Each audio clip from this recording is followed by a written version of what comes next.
Hello students, today I am going to cover some of the topics of chapter Force and Laws of Motion of class 9th. So those topics are first momentum, second law of motion, third law of motion and conservation of momentum. So first I am going to start with the term momentum. So the momentum of a body is the product of its mass and velocity. मतलब किसी भी body का momentum अगर हमें find out करना है then it is the product of its mass and velocity. उसके mass and velocity का प्रोडक्ट होता है. देखिए किस तरह से momentum is equals to mass into velocity and P is equals to m. V किससे रिप्रेजेंट होता है where P is the momentum of a body. हमेशा ध्यान रखना मोमेंटम को हम P से रिप्रेजेंट करते हैं.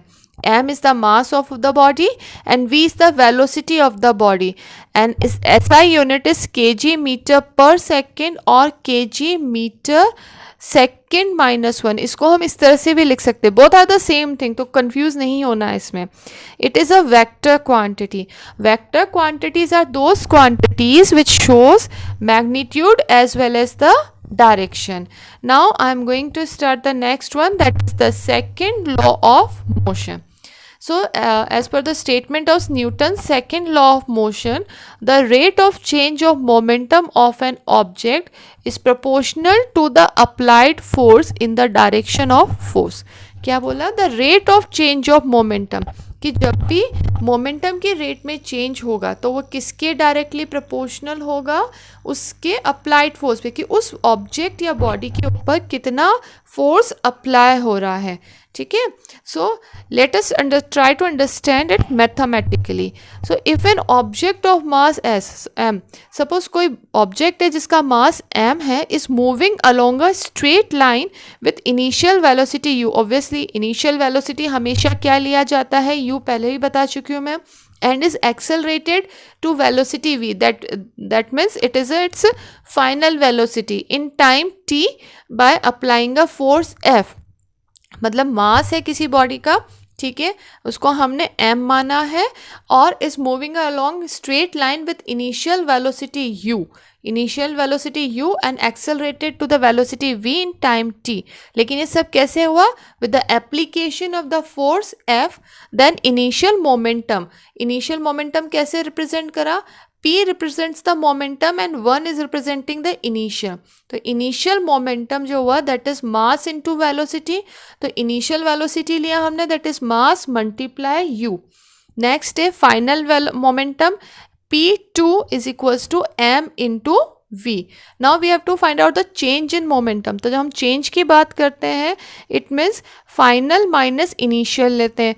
तो final momentum minus initial momentum is equals to M V minus M U हमने लिया है. वैल्यू पुटअप करिए, m कॉमन आ गया है, then it will be m v minus u. Now rate of change of momentum, जब भी हम रेट की बात करते हैं तो इट मीन्स जो भी वैल्यूज है get divided by the time. तो कितना हो गया? Rate of change of momentum is equals to M V minus you upon T हो गया.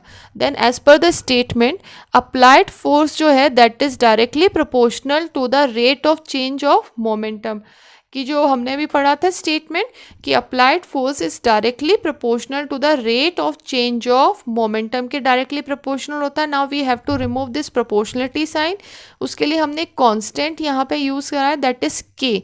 ठीक है, तो प्रोपोर्शनलिटी साइन हट गया.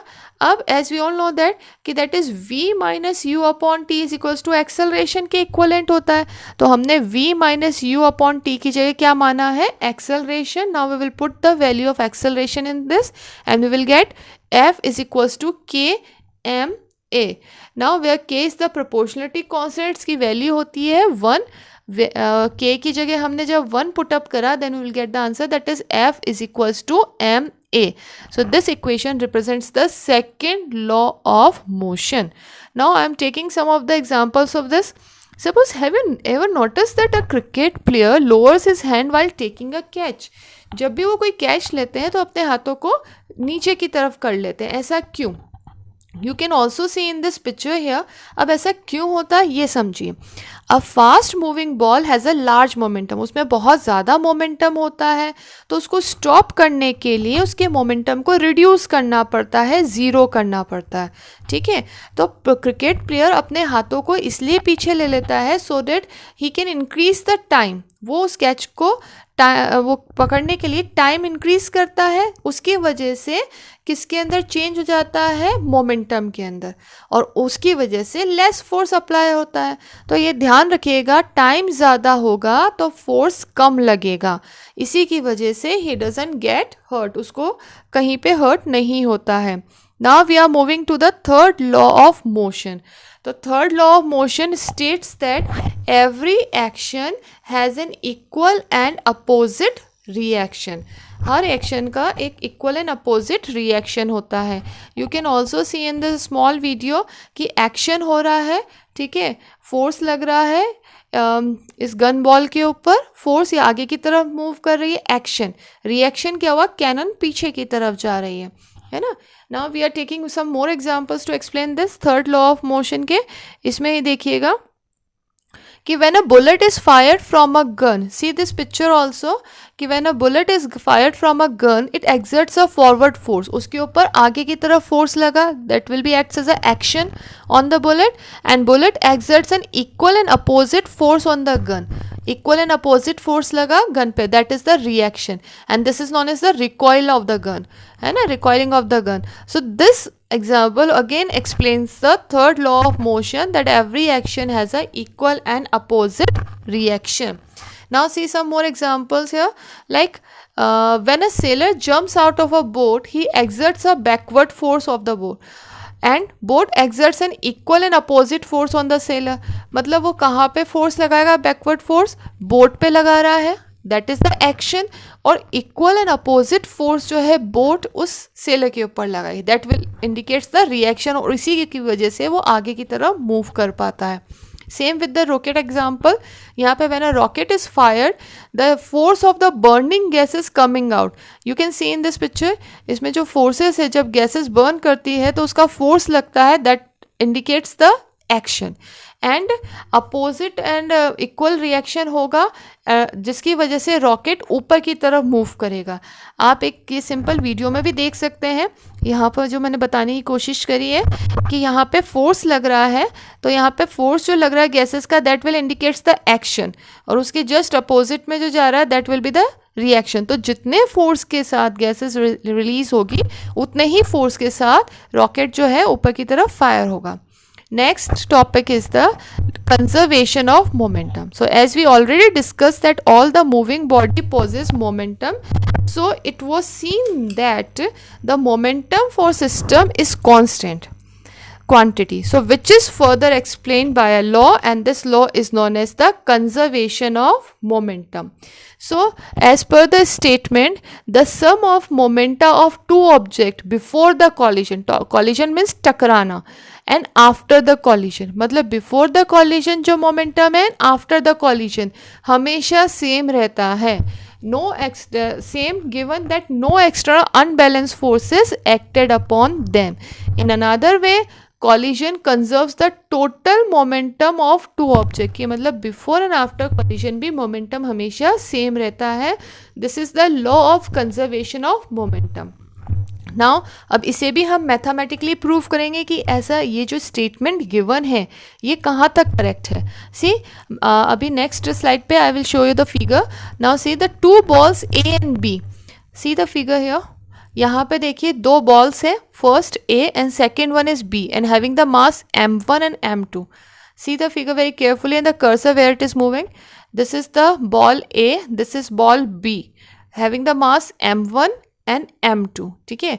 तो A की वेलोसिटी है इनिशियल वेलोसिटी u1, B की इनिशियल वेलोसिटी है u2। जब दोनों में कॉलिजन हुआ, कॉलिजन टकराया जब दोनों A B से और B A से, तो फोर्स कैसे लगा, A बॉल जो है अपना फोर्स लगाएगी B पे, ठीक है, तो वो हो जाएगा FAB, फोर्स लगा A टू B, और B अपना फोर्स लगाएगी A पे, तो फोर्स लगा B ए, मतलब B to A force apply होगा। ये था ड्यूरिंग कॉलिजन। तो आफ्टर कॉलिजन क्या हुआ, अगेन वही, बस उनकी वेलोसिटी में चेंज हुआ लेकिन वो कंजर्व्ड रही। ठीक है, तो अगेन जो वेलोसिटी u1 से क्या हो गई v1 और u2 से v2। अब इसको हम मैथमेटिकली प्रूव करेंगे। सी इन दिस, अब the momentum of a ball A before collision. अब सबसे पहले हम फर्स्ट बॉल की बात कर रहे हैं, दिस बॉल ए की। तो जो मोमेंटम है before collision that is m u a, है ना, एम ए यू ए लिया है। वो क्यों लिया है, क्योंकि मोमेंटम हमने पढ़ा था that it is the product of mass and velocity. अब जब इनिशियल की बात आ रही है तो कौन सी बॉल, ए बॉल की बात है, तो एम ए यू ए हमने पुटअप कर दिया।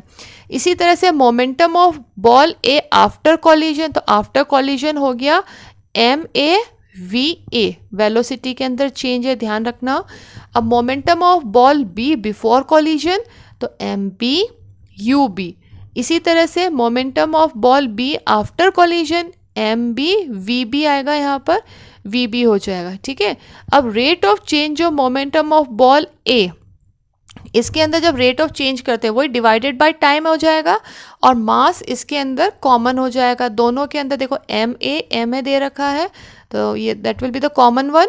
और हमारे पास क्या बचा, एम ए ब्रैकेट के अंदर आ जाएगा V A minus U A divided by T, है ना। इसी तरह से rate of change of momentum of ball B, तो इसमें भी वही हो जाएगा एम बी ब्रैकेट्स के अंदर वी बी माइनस, मतलब final velocity minus initial velocity divided by time. So according to the third law of motion जो हमने रीड करा था, that every action has a equal and opposite reaction, है ना। तो एफ ए बी फोर्स, तो equal लगा, equal का sign with the minus sign. Minus sign is indicated the in the reverse direction, opposite, है ना, अपोजिट बता रहा है यहाँ पे। तो F A B is equals to minus F B A. So अब हमने वैल्यूज पुटअप कर दी एफ ए बी की जो यहाँ पर थी, और इसी तरह से एफ बी ए के लिए जो वैल्यू हमने पुटअप करी थी। अब जब हमने इनको रीअरेंज करा then we will get M A U A plus M B U B, मतलब सब इनिशियल्स को एक साइड ले लिया और फाइनल्स को एक साइड ले लिया। तो M A U A plus M B U B is equals to M A V A plus M B V B. तो this will indicate the momentum before collision and this is the momentum after collision. So on the basis of this expression we can say that according to the law of conservation of momentum, the momentum remain conserved before and after the collision. So that's it for today, and for rest of the topic you can visit this YouTube link. Thank you very much for watching the video.